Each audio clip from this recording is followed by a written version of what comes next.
Hello बच्चों, यहाँ प्रश्न है कि एक गोलाकार कांच के बर्तन की एक बेलन की आकार की गर्दन है जिसकी लंबाई 8 सेंटीमीटर और व्यास 2 सेंटीमीटर है, जबकि गोलाकार भाग का व्यास 8.5 सेंटीमीटर है।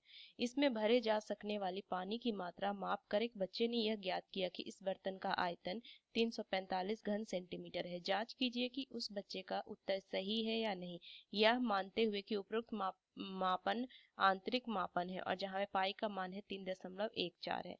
तो चलिए इस प्रश्न को हल करते हैं। तो देखिए, अगर मैं इस चित्र को देखूं तो सबसे पहले बोला है कि जो गर्दन है वो बेलन के आकार है जिसकी लंबाई 8 सेंटीमीटर है। मतलब कि ये जो लंबाई है ये मुझे 8 सेंटीमीटर दी हुई है और इसका जो व्यास है वो 2 सेंटीमीटर है। मतलब कि ये जो व्यास है ये 2 सेंटीमीटर का है। और यहाँ से मुझे क्या बोला है कि जबकि गोलाकार भाग का व्यास जो है 8.5 है, 8.5 इसका व्यास है। ये पूरा जो अगर मैं देखूं तो ये क्या हो जाएगी, इतना त्रिज्या हो जाएगी इसकी, तो ये हो जाएगा 4.25, क्योंकि आधा होता है ना। तो 8.5 के आधा कर देंगे तो क्या हो जाएगा, ये आर में ले लेती हूँ त्रिज्या इसको। तो अगर मैं इसका मुख्य अवधारणा देखूं, मुख्य अवधारणा, तो देखिए यहाँ से मैं क्या लिख सकती हूँ कि इस बेलन का मुझे क्या, इस बर्तन का मुझे आयतन ज्ञात करना है। तो यहाँ से अगर मैं लिखूं कि बर्तन का आयतन, आयतन बराबर क्या हो जाएगा, गोले का आयतन जोड़ बेलन का आयतन। तो वह लिखेंगे गोले का आयतन, आयतन जोड़ में बेलन का आयतन, ये लिखेंगे।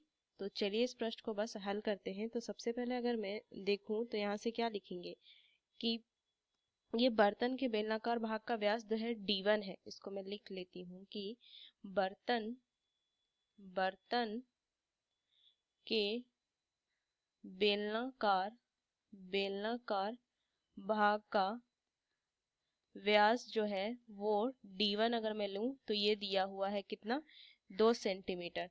तो अगर मैं देखूं कि बेलन के बेलनाकार भाग का त्रिज्या जो हो जाएगी, त्रिज्या जो क्या हो जाएगा R1 हो जाएगा, वो कितना हो जाएगा 1 सेंटीमीटर, ये लिखेंगे। उस तरीके से अगर मैं देखूं बेलनाकार भाग का जो ऊंचाई है वो देखेंगे, ऊंचाई जिसको मैं h से लिखूंगी वो कितना है, ये 8 सेंटीमीटर है। तो इसका आयतन क्या लिखेंगे, बेलनाकार बर्तन के बेलनाकार भाग का आयतन, आयतन अगर मैं ज्ञात करूं जिसको B1 से लिखेंगे, ये कितना हो जाएगा पाई R1 का वर्ग गुना में h, क्योंकि क्या होता है बेलन का आयतन का सूत्र पाई R का वर्ग गुना में h।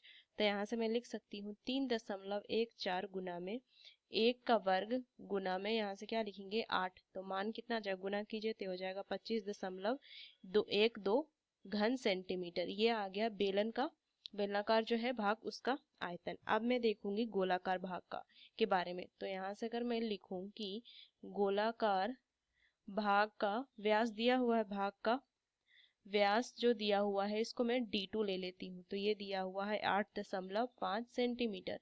तो त्रिज्या क्या आ जाएगी, त्रिज्या R2 ये आ जाएगी 8.5 बटा में 2 बराबर में 4.25 सेंटीमीटर, ये आ जाएगी।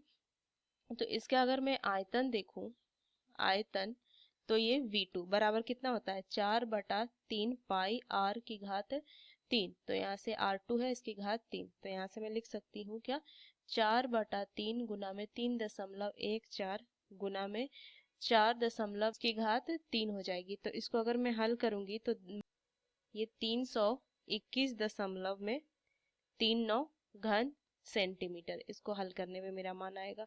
अब देखिए यहाँ से हम क्या लिखेंगे, बर्तन में भरे जा सकने वाले पानी का कुल आयतन कितना हो जाएगा, B1 जोड़ B2। तो यहाँ से अगर मैं लिखूं कि बर्तन में भरे जा सकने वाले पानी का कुल आयतन जो होगा वो हो जाएगा B1 जोड़ में B2। तो इसको मैं लिख सकती हूँ क्या, 25.12 जोड़ में 321.39।